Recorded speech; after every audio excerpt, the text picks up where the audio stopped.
Hey guys, what's up? Welcome back. We are once again in Stormworks working on our carrier. We're going to try doing a couple things today. So in this one, I'm going to get right into the building in the background. But as I do that, I'll let you know I'm building kind of just like a toolbox you can move around.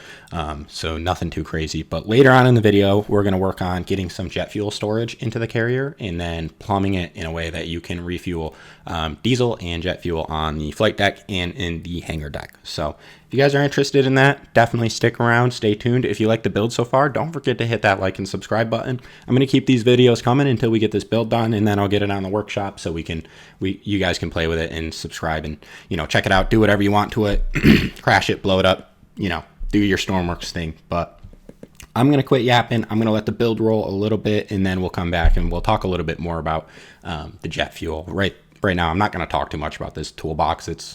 It's just a toolbox, so.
All right, so I figured I would just spawn the ship in. I did a little bit more work off camera that you guys didn't see, so I do apologize about the noise, guys. Everything's really loud. The engines are automatically starting right now. But I made the toolbox twice as wide. I think it looks a lot better. And then I also added a crane kind of towards the back, or not a crane, a toolbox in the back between the stairs and stuff. But in the next part of the episode, we are going to start working on the jet fuel. Like I said earlier, we're going to get a jet fuel tank in here, and then we're going to start plumbing it up towards the top deck. So we'll get into that part too. I'll talk a little bit more about the ins and outs of that too. But yeah, we'll get right into that. So we're back in the build space, and you can see these little diesel feeds that I have everywhere for refueling planes and helicopters and stuff. So we gotta add jet fuel. Not everything uses only diesel, so we gotta add jet fuel to this too. So I'm gonna add a jet fuel tank right here in the pink. I'm coloring it pink for now just because it's gonna be black, so you guys can see. It's really small right here, but don't worry, it gets a lot bigger. I think in the end it can carry about 7,000 to 8,000 liters of jet fuel. I might be wrong though. But yeah, so we're going to work on that. I'm going to get this built, and then, I don't really think there's a high possibility of jet powered planes landing on this carrier. It's a little small for that, if we're being honest, but I know there's a lot of like jet powered tanks and that kind of thing. So I thought it was very important for us to have jet fuel. And I know this is kind of a strange spot for it. I agree. It's a very strange spot for it. I don't really know. I know there was a specific reason I did it, but I don't really remember. This was quite a while ago. But I know that we do add fire suppression to both sides of this. It is pretty close and central to a lot of things. I think I did it for weight balance reasons, but because it's on the opposite side of the ship of where the bridge hangs off. So I think that was the reason, but regardless, yeah, it's going to get fire suppression too, just because this is going to be the same deck that also has some crew spaces and a workshop in the engine room and a lot of other stuff. So I think it's important that this, just like the engine, also gets a fire suppression system, and you guys will see that a little later on. I'm just finishing up some painting and getting the tank kind of shaped out where I want it to be in this hallway, and then we will move on to plumbing it up. So a couple different things we need to do is we need to add feed ports and obviously fill ports. So we are going to have quite a few connections from this jet fuel. I think there's 3 different spots on the ship you can refuel jet fuel. So, and that is pumping in and out of the tank. So we're going to have to add that. We're going to have to add pumps. We're going to have to add a relief valve, all sorts of good stuff. So you guys are going to see a new color pipe added to the ship. These are going to be black, and they're going to have a yellow band on them every now and then. I think they might not be that color in this episode. I don't know. We'll see later on. But I do know later on I changed them to black with a yellow band for jet fuel. Some of the pipes do run through the diesel fuel, which is probably not a great idea, but it was necessary. But yeah, here we go. So I'm going to just kind of let the time lapse roll a little bit. You guys can watch me put some pipes down and get some of this plumbed up.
All right, so you saw the absolute snake job that we had to do to get the jet fuel up to that first refueling station.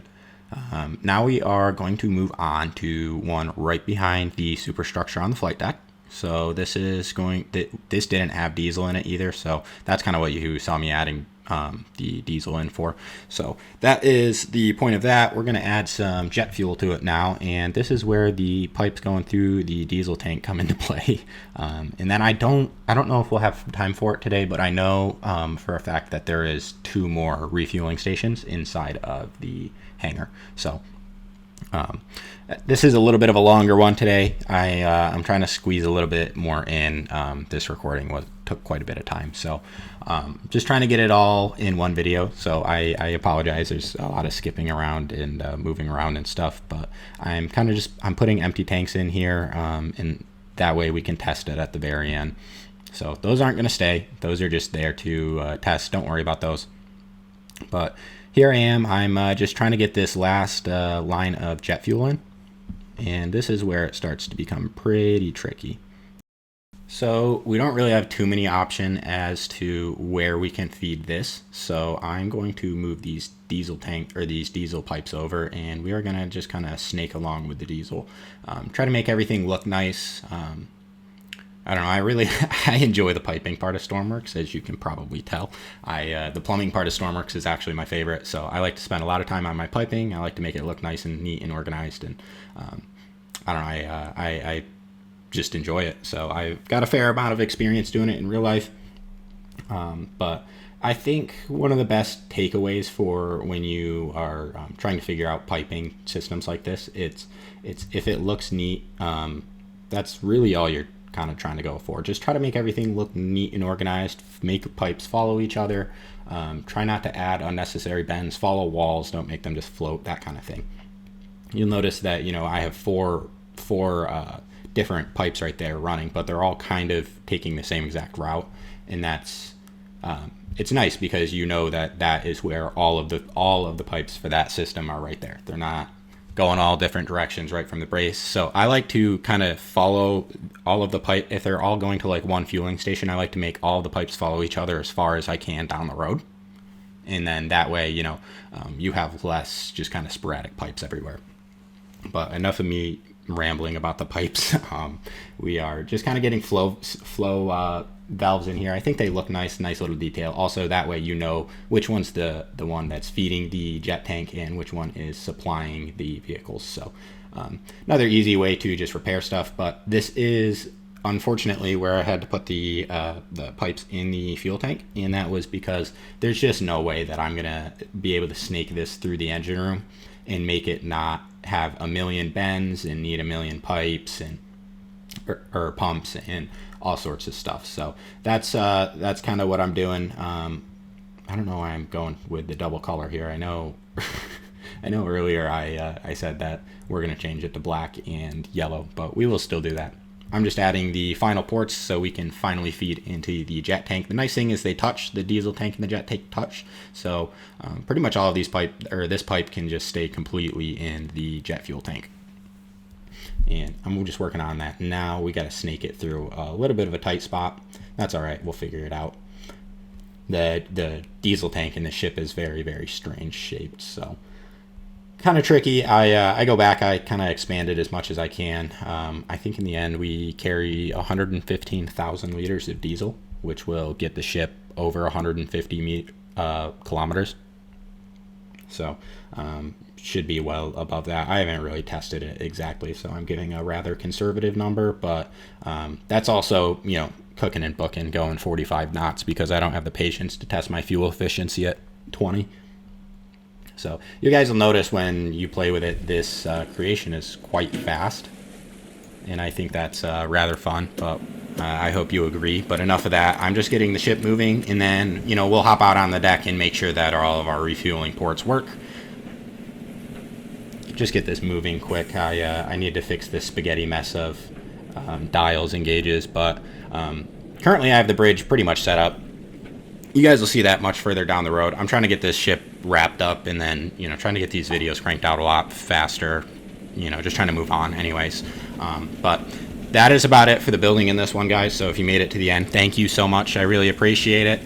If you like the series, don't forget to hit that like and subscribe button and come back for more. I got plenty more videos to come, and like I said, we're trying to get this done. So stay tuned. I'll get this on the workshop eventually, I promise. But yeah, guys, thank you so much, and I hope you all have a wonderful rest of your day.